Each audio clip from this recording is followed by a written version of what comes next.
Oke Pak Rasul, kita lanjutkan vlog kedua kita sambil nunggu soto kita datang ya. Ya, salam berkah Kiai Marketing di channel Kiai Marketing. Nah, topik kedua kita adalah tentang apakah Anda sebagai pengusaha laundry itu beneran pengusaha ataukah baru di level tukang cuci. Nah, ini statement dari Pak Rasul yang cukup menohok nih. Nah, saya minta penjelasannya Pak. Di sini kita harus garis bawahi. Banyak teman-teman kita di laundry itu dari 8 scale up bisnis laundry itu hanya ada atau berhenti di level keempat. Yaitu pertama kita buka usaha laundry, kemudian rugi karena baru pertama buka.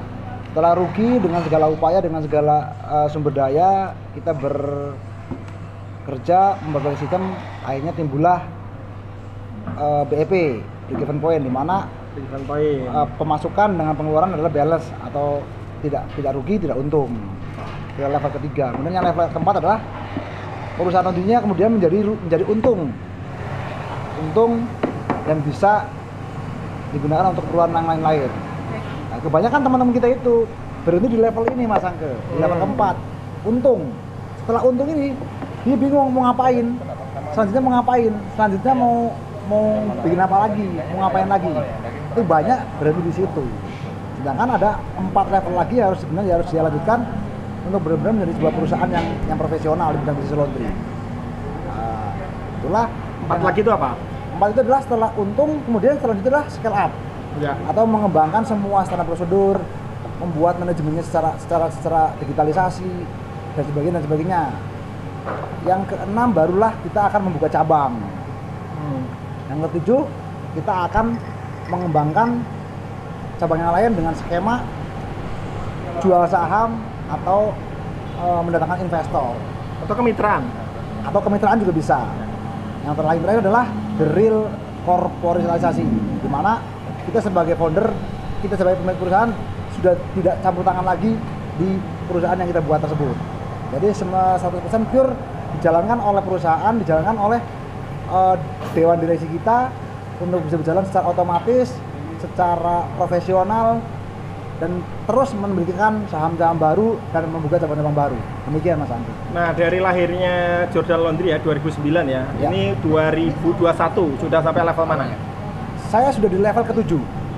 Wow, apa itu? Level 7 yaitu terus membuka cabang dengan menggunakan skema korporasi dengan skema korporatisasi.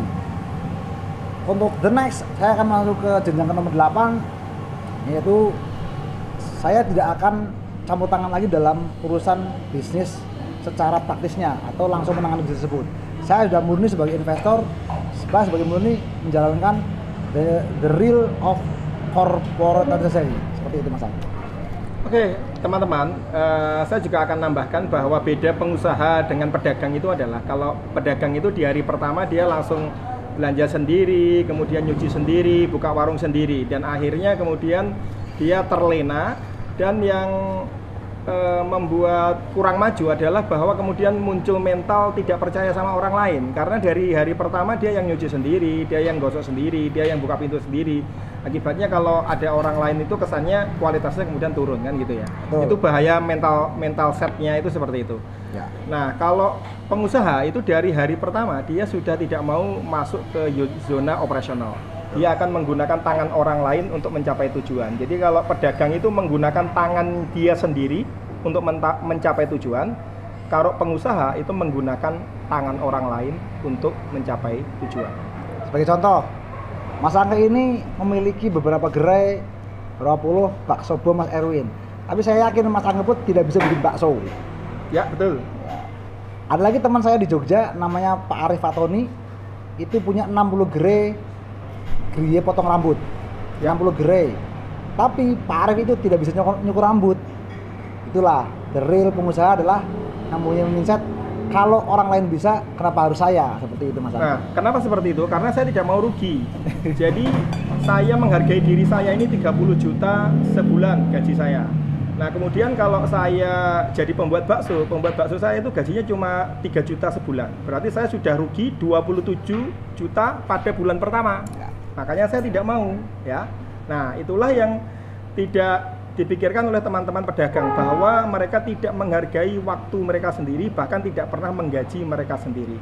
Jangan-jangan Anda pemilik laundry, kalau sekarang Anda merasa laba, lalu masukkan harga gaji Anda, bisa jadi bisnis Anda sekarang rugi. Pikirkan itu. Oke, salam dari saya, Kiai Marketing. Wassalamualaikum warahmatullahi wabarakatuh. Waalaikumsalam.